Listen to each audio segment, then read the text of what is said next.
What's going on, people? We are Tottenham TV, back here for our first episode of player ratings of the brand new season and of the Ange Postecoglou era. Obviously, it was a pre-season friendly out in Australia against West Ham where we did lose 3-2, but all is not what it seems with the result, because we were very happy after that game yesterday. But without further ado, let's get straight into it. Starting off with Vicario, a debutant in goal for us. Sim gave him a 6, I gave him a 5.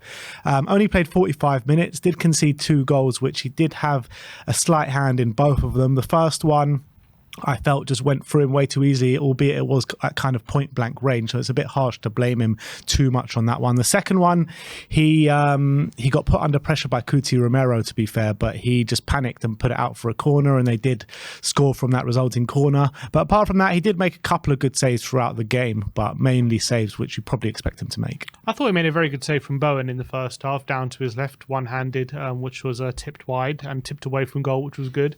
And I actually think his passing, apart from that one moment where he gave away the corner, he was playing a bit risky passes, but I think it was under instruction from Ange, and I think actually it allowed us to progress up the pitch quite nicely. Could he have done better with the first goal? I guess that's arguable, but other than that, I thought he was okay.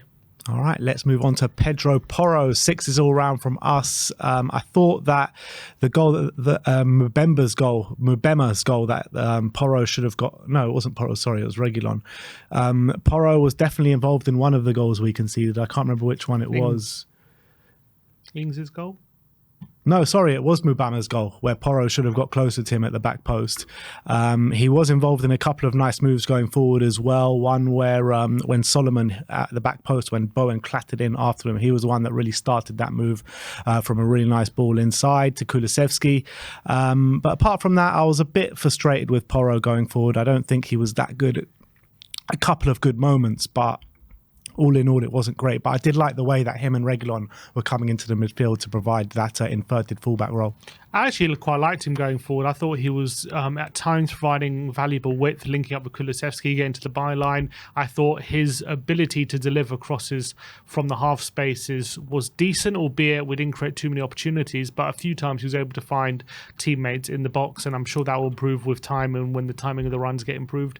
I thought defensively, as we know, he was a bit suspect, and he definitely was in this game. But I thought going forward, I thought he actually was pretty good, and I actually appreciated the times he was providing width for the team. Moving on to Cuti Romero, Sim gave him a 7, I gave him a 6. I mean, he started off the game with a really nice ball over the top, which found Manuel Solomon, and we started off our first attack of the game. I thought we were left at 6s and 7s at the back, to be honest. That was mainly due to the way we're set up, but I felt like we were just so empty at the back every time West Ham came forward in that first half. He did play Vicario into trouble, which led to that second goal as well.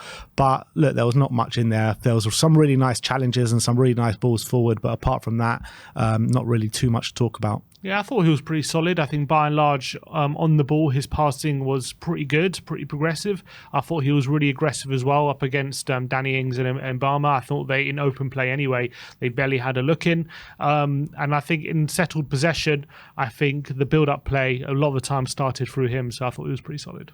Moving on to his partner at the back, Japhet Tanganga, 5s all round. I mean, on the ball, he was putting us into trouble a lot of times in the early stages of the game anyway, losing the ball in the middle of the park, sloppy passes as well.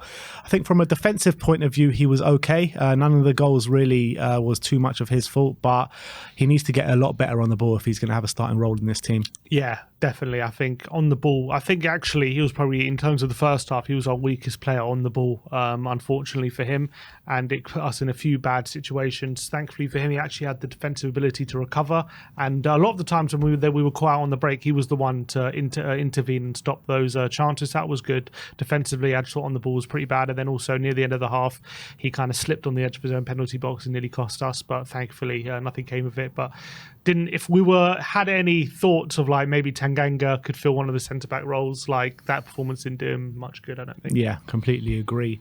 In terms of Sergio Reguilon, back in the side for a very long time, 5s all round from us. It was very frustrating, Reguilon, from a defensive point of view. Early on in the game, I think it was after 15, 16 minutes, he completely slipped and let Jared Bowen in, which Vicario saved from. Then again, he's the one that cleared the ball from the corner, but then he just let Danny Ings get right in front of him, and that was a goal. That was 1-0 to West Ham. He was linking up really nicely with Sonneman though on the left-hand side going forward, and he was involved with a few really good moves as well in the latter stages of that first half, but defensively not good enough. Yeah, I thought Bowen gave him a torrid time, and I think Bowen, I mean, obviously he's the right winger for West Ham, but I think he did target Reguilon a bit, and like he was getting a lot of joy out of him when they were in one-on-one situations. I think that going forward he was okay. He did link up well a couple times, but didn't really do anything effective in the final third. Wasn't able to get into as many positions I felt as Porro did to really try and provide any attacking threat. So it wasn't a great display, albeit I did see potential for where he can improve.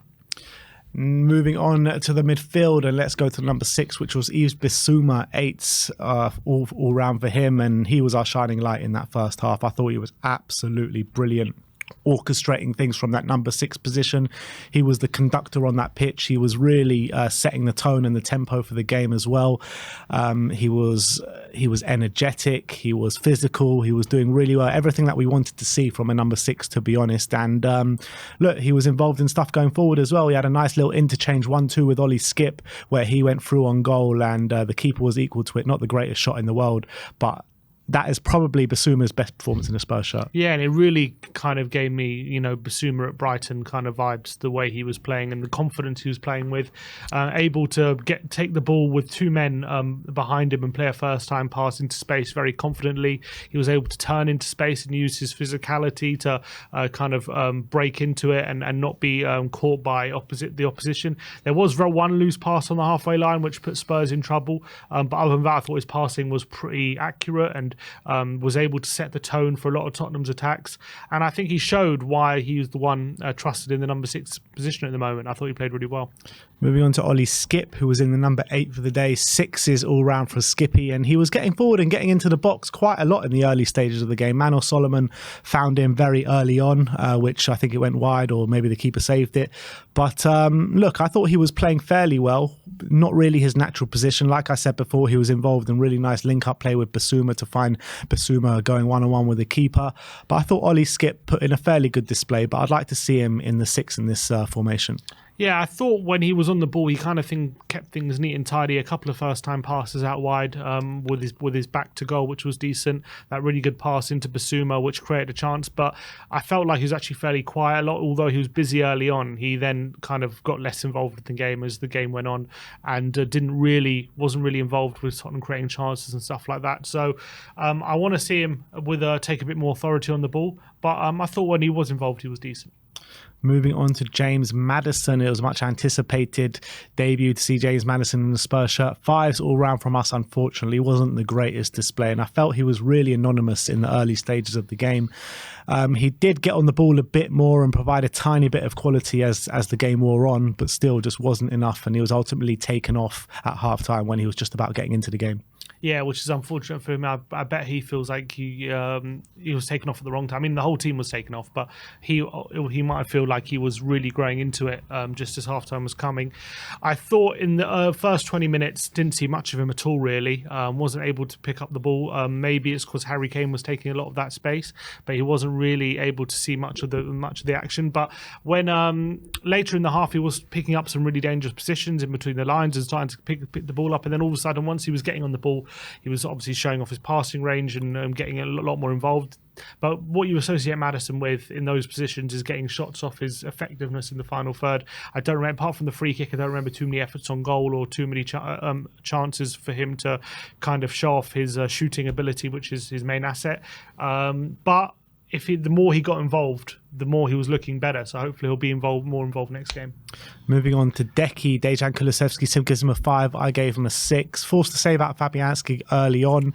He was also involved in the move, and he did really well, by the way, in the move where Solomon was clattered by Jared Bowen later in that half. And I felt like he could have done a lot more, Kulusevski, but from the moments where he was on the ball, he was taking on his man in kind of rare occasions really well.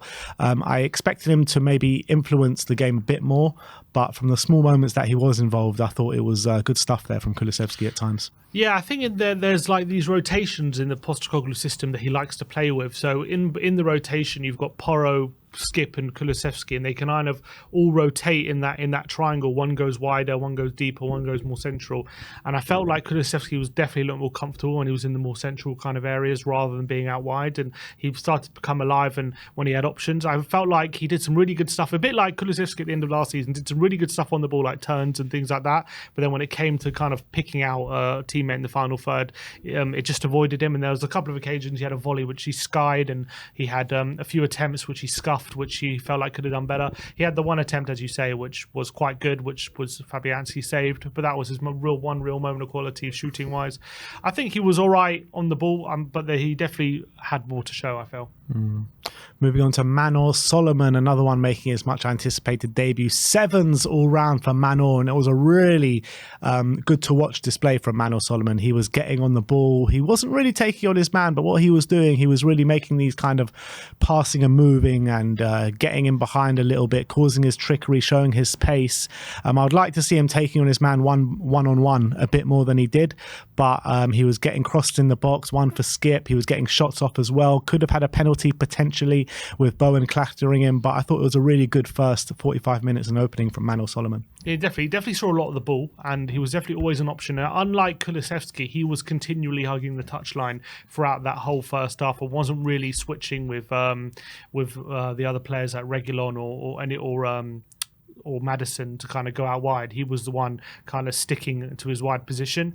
And as you say, I think whenever he got on the ball, there was always 2 West Ham midfield defenders on him, so he didn't really have any opportunity to isolate any of his wing backs. He did have a couple of good efforts, and he set up 2 chances early in the game, which was really promising. But you associate Solomon with dribbling ability. That wasn't really on show, but I thought what he had on the ball, where he was picking the ball up, I thought he showed some really good stuff, and it was a really promising start for Solomon. Yeah. Moving on to Harry Kane, the last of the first half players. 5s all round from us. Unfortunately, it was a bit of a poor display from Harry Kane. I mean, he was dropping deep and trying to in search for the ball, trying to make stuff happen. But I mean, I can't really remember too many things of note with Harry Kane. It was a bit of an anonymous display. Yeah, I think when he was able to pick the ball up in the deep positions, obviously he's quite useful with the ball, but no one's really filling in for him. Kind of when he dropped deep, someone should really fill in and go in the attacking position. That didn't really happen. I think maybe there's still a lot of learning each other's game to do. I feel like maybe he came deep a bit too much. Maybe he should have been trying to get beyond the last defender and being in the box a bit more. Didn't have any shots, I don't believe, throughout the game, or any shots I remember. But I think when it came to him getting on the ball, he looked decent, but as you say, we needed more kind of attacking threat, and he didn't provide that. And in the second half, it was an 11 changes. So we've got another 11 players to bring to you. And first up is Brandon Austin. Sim gives him a 6. I gave him a 5. I mean, he only had one thing to do pretty much that whole half, and that was when Scamacca goes one-on-one in the last 10 minutes of the game, and he slots it to the right of him. I'm not going to mark him too much down, but if your only action is to try and save a shot and you don't do it, you got to get marked down at some point. Literally the whole of the game the whole of the second half up until that point was played in West Ham's half. So, I mean, he could have literally gone to sleep and the scoreline would have been the same probably. Yeah, he barely had a touch throughout the whole half. So not too much to say. I do think he was a bit poor for the goal, to be fair, because I don't even think it was the best finish from Scamacca, but all he had to do was get it beyond Austin, and he dived the wrong way when probably Scamacca's body position suggested he would have gone the other way anyway. So bit of poor keeping, but it was literally the only thing that he had to do all half. Yeah, moving on to Emerson Royale, 6s all round. And I just felt that bit more comfortable with Emerson in the right back position than Pedro Porro. I thought defensively he was a lot more solid, albeit West Ham didn't really trouble us too much in that second half. There was a really nice moment with a really nice bit of link-up play. I think with Sarr, Devine, and one other player was involved as well. It was resulting in Emerson taking a volley that went over the bar. But look, I thought it was a positive display from Emerson. Yeah, and I think the inverted role, he keeps it a lot simpler than someone like Porro, so it leads to Tottenham kind of retaining possession a lot more. Porro plays a lot more riskier passes from the half spaces, whereas Emerson is likely to play a more simple pass to maybe the more talented players in the forward line. So I think it did give us a bit better balance, albeit I don't think he provided too much quality when he went out wide, unlike Porro, who's more likely to take on his man and get crosses in. But I did think defensively and maybe in the inverted spaces, that's where Emerson excelled. Davinson Sanchez up next. Him gives him a 5. I gave him a 6. Got an assist on the day for Giovanni Lo Celso. Nearly got another assist, but a few moments later as well with another head down from a corner. But it was the goal which was probably going to be the main talking point from Davinson Sanchez. The ball comes in from Fornals. And Davinson Sanchez just completely loses Scamacca, doesn't follow him whatsoever, and Scamacca goes through on goal. I think maybe Scamacca kind of gets in between Emerson and Sanchez, but it was more Sanchez's man than Emerson's man at the point. So I think Sanchez got to go down for the goal conceded, but I thought he was causing problems from our set pieces and his heads down, so I gave him a bit of a mark up for that one. I actually thought some of his passing was underrated as well. He made some quite decent progressive passes, which kind of surprised me, to be honest. But I have to say, the goal, he was caught on his heels. He was definitely his man. There was no one else around. It was just him and Scamacca, and he was caught ball watching. And Emerson. Yeah, no, I'm just saying, in terms of West Ham players, there's no one else to think about. Yeah. It was only Scamacca, and he was caught ball watching. And unfortunately for him, that one moment, it was a split second, but that one moment the ball goes through and it was a great pass, but Sanchez has to be doing better there. And that's what we talk about with Sanchez time and time again, concentration levels, and that's another example of it. In terms of Ben Davies, he was the captain for the second half, 6s all round from us, and I thought it was a really quiet day for Ben Davies, to be honest. Not much for him to do defensively. He tried to contribute and go up the pitch a little bit to contribute to the attack, but it was a fairly quiet day for Ben. Yeah, I think he should have had a penalty late on as well when he was his shirt was pulled by one of the West Ham players. I actually thought his long pass was pretty good, and also he was stepping into midfield off the ball quite aggressively when Spurs were trying to win the ball back, and he actually did quite a decent job, better than I expected. So yeah, I thought he did what he needed to do pretty well, but he had very little defending to do in there, all in all. Destiny Udogie, another player making his debut, a year in the making, 8s all round from us, and I thought it was an absolutely sensational display from Destiny Udogie. He was strong, he was physical, he was quick, he was direct, he was getting great crosses into the box. That move that I was talking about before when Emerson volleyed it over was all started from Destiny Udogie on the left as well. And obviously he got that goal from a corner, lovely glancing header from the near post into the back post, and I thought that capped off a really good display for Destiny. Yeah, it was a great debut for him and a showcase of what he's all about with his power and his running. And I actually think the inverted role really suited him. He's able to keep it simple, unlike maybe Porro, who likes to play a lot more dangerous passes. I feel like Udogie was able to get the ball and keep it a lot simpler, and also burst into the space with go on the outside, burst into the space, get to the byline, get crosses in the box.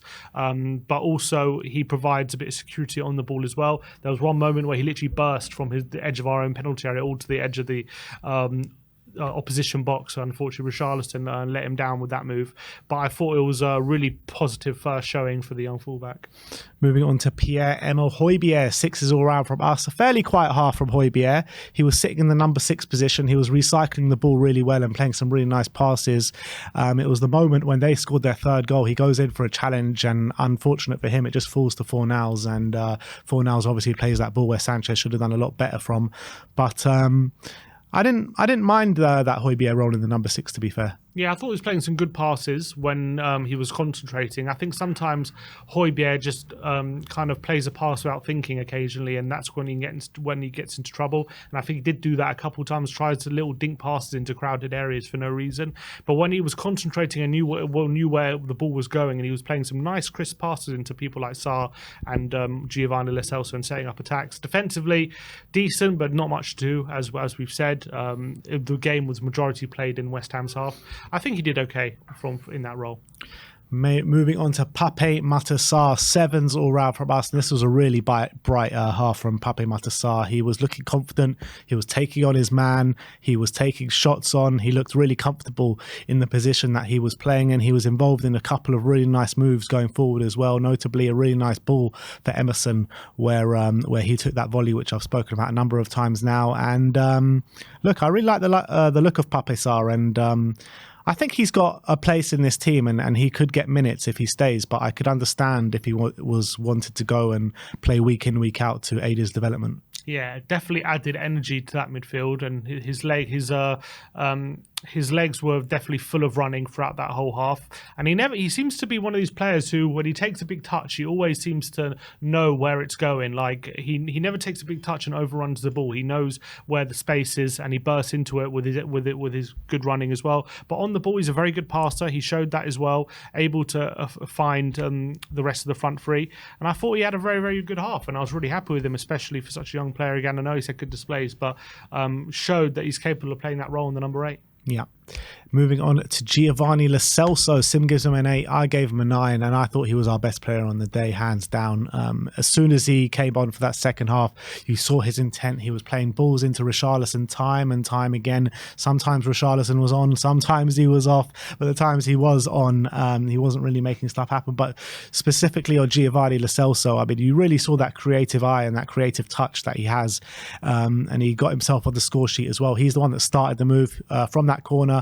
He played the ball back into Perisic, who got the ball into the box, who headed it down from Damson Sanchez, and Gio was there to volley it home on the first time. But this was a performance that I think makes people rethink the Giovanni Lo Celso situation.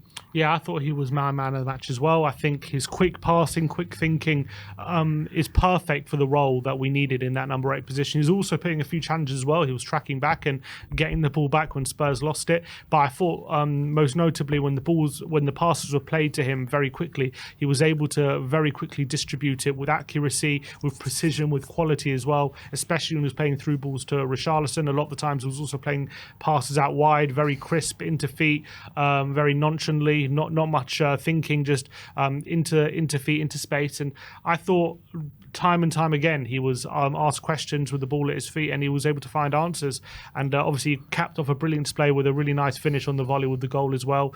And it was a really, really positive display from Giovanni Lo Celso. Obviously the question remains whether he's putting himself in the shop window or he's actually earning a second chance at Tottenham. Remains to be seen whether he still wants to be here, but that display, if he does stay, was very, very encouraging.